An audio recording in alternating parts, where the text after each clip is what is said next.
ఇది నా వాగ్దానము. ఇర్మియా 31:17. రాబోవు కాలమందు నీకు మేలు కలుగును. ఎంత గొప్ప వాగ్దానాన్ని దేవుడు మనకి అనుగ్రహిస్తూ ఉన్నారండి. మన జీవితాలలో దేవుడు ఆయన మేలును అనుగ్రహిస్తాను అంటూ ఉన్నారు. మనము ఎల్లప్పుడూ కూడా ప్రతిదినము కూడా దేవుని యొక్క మేలు, ఆయన కృప మనకి అనుగ్రహించాలి అని మనము ఎదురు చూస్తూ ఉంటాము.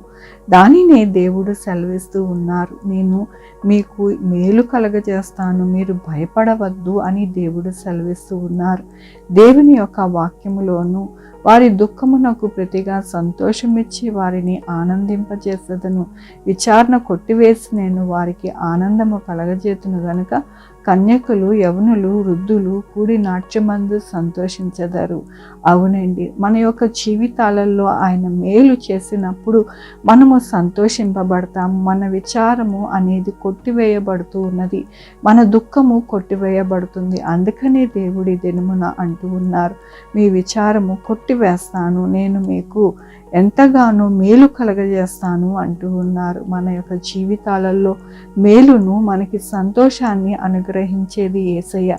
ఆ యేసయ్యని మనము కలిగి ఉన్నాము కాబట్టి ఈ దినమున దేవుడు అంటూ ఉన్నారు, మీరు ఎల్లప్పుడూ కూడా ఆనందిస్తారు, మీ విచారణ కొట్టివేసి మిమ్మల్ని ఎల్లప్పుడూ సంతోషించు వారిగా నేను చేస్తానని దేవుడు సెలవిస్తూ ఉన్నందుకు దేవునికి వందనాలు చెల్లిస్తూ ఉన్నాను.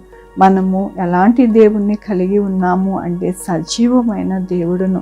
మన యొక్క జీవితాలలో ఆయన కృపను ఎల్లప్పుడూ అనుగ్రహించే దేవుడు, మన ముఖములను చూచి మనల్ని ఎల్లప్పుడూ కూడా సంతోషపరిచే దేవుడును మనము ఆరాధిస్తూ ఉన్నాము, పూజిస్తూ ఉన్నాము, కలిగి ఉన్నాము. కాబట్టి ఈ దినమున దేవుడు అంటున్నారు, రాబోవు కాలమందు నీకు మేలే కలుగుతుంది కానీ కీడు అనేది కలగదు అని దేవుడు సెలవిస్తూ ఉన్నందుకు దేవునికి వందనాలు చెల్లిస్తూ ఉన్నాను.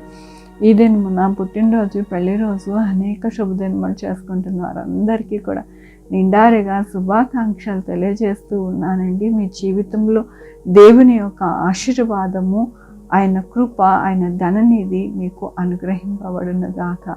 ప్రార్థించుకుందామండి. యెహోవా దేవా, నా తండ్రి, నా ప్రభా, మీ కృపా కనికరస్తాన్ని బట్టి నీకు వందనాలు, స్తుతులు, స్తోత్రం చెల్లించుకుంటున్నాను. అవును నాయన, మాకు మేలు కలగజేసి మా యొక్క దుఃఖదినములు తీసివేసి మమ్మల్ని ఎంతగానో సంతోషభరితులుగా చేసే దేవుడు మీరే తప్ప ఇంకెవ్వరూ లేరు నా ప్రభా. నీకు వందనాలు చెల్లిస్తూ ఉన్నా. ఈ దినము నా పుట్టినరోజు, పెళ్లి రోజు, అనేక శుభదినములు చేసుకుంటున్న వారందరినీ దీవించండి, ఆశీర్వదించండి. మా కొరకు ప్రార్థించమన్న వారిని, వారి యొక్క భవిష్యత్తుని, వారి యొక్క బిడ్డల భవిష్యత్తుని, వాళ్ళ ఆరోగ్యములను, వారి పనులు, ఉద్యోగములు, నా ప్రభు ఇంకా ఏది కావాలనుకుంటున్నా అవన్నీ కూడా అనుగ్రహించండి. Sugar, BP, thyroid, heart problem, kidney problem, AIDS, cancer, నరాలు బలహీనత, పెరాలసిస్, గ్యాస్ట్రిక్ ట్రబుల్, ప్రతి విధమైన అనారోగ్యాన్ని తీసి స్వస్థపరిచండి. ఆయన స్వస్థపరిచే యెహోవా నేను అన్నారు. మీరే మీ యొక్క కృపని అనుగ్రహించమని కోరుకుంటున్నాను. బిడ్డలు లేని వారి బిడ్డలు దయచేయండి, బిడ్డలకు సుఖమైన కాన్పు దయచేసి తల్లి బిడ్డ క్షేమం ఉండడానికి సహాయం చేయండి. బిడ్డలు రాకపోకలను తోడై ఉండండి.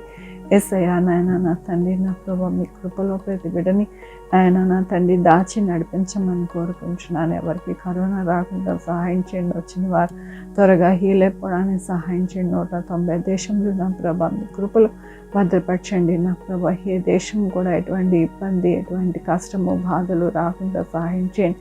నాయన భూకంపాలు కానీ, నాయన ఫ్లడ్స్ కానీ, నా ప్రభా ఇవి కూడా సంభవించకుండా నాయన భూమిని భద్రపరిచి నాయన నడిపించండి. నాయన సువార్థికులకి తోడై ఉండండి, మిషనరీస్కి తోడై ఉండండి, పాస్టర్స్కి తోడై ఉండండి. నా ప్రభా విశ్వాసులకి తోడై ఉండండి. నా ప్రభా మీ కృపలో భద్రపరచండి. నాయన ఎటువంటి కీడు, అపాయం వారి దగ్గరికి రాకుండానైనా మీరు సహాయం చేయండి. నా ప్రభా యేసయ్యా నాయన, ఎవరైతే ఆర్థికంగా ఇబ్బంది పడుతున్నారో వారికి మీరే నా ప్రభా చక్క మార్గాలను తెరిచి వారి యొక్క ఇబ్బందులన్నీ తీసివేయండి. నా ప్రభా కృప చూపించండి. నాయన ఆన్లైన్లో చదువుకుంటున్న వారికి, అలాగే కాంపిటేటివ్ ఎగ్జామ్స్కి ప్రిపేర్ అవుతున్న వారికి తోడై ఉండండి. నా ప్రభా యేసయ్యా నాయన, ఏ బిడ్డలు అయితే ఏ ప్రయత్నాలు చేస్తున్నారో, ఏ బాధపడుతున్నారో అవన్నీ మీరు చూస్తూ ఉన్నారు. నా ప్రభా ఎవరికి ఏది కావాలో అవన్నీ కూడా మీరు అనుగ్రహించమని కోరుకుంటున్నా.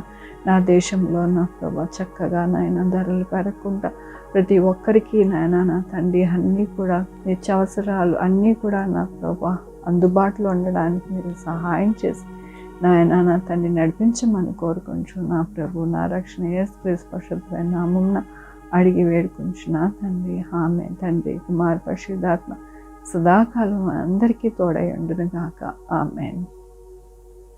God bless you.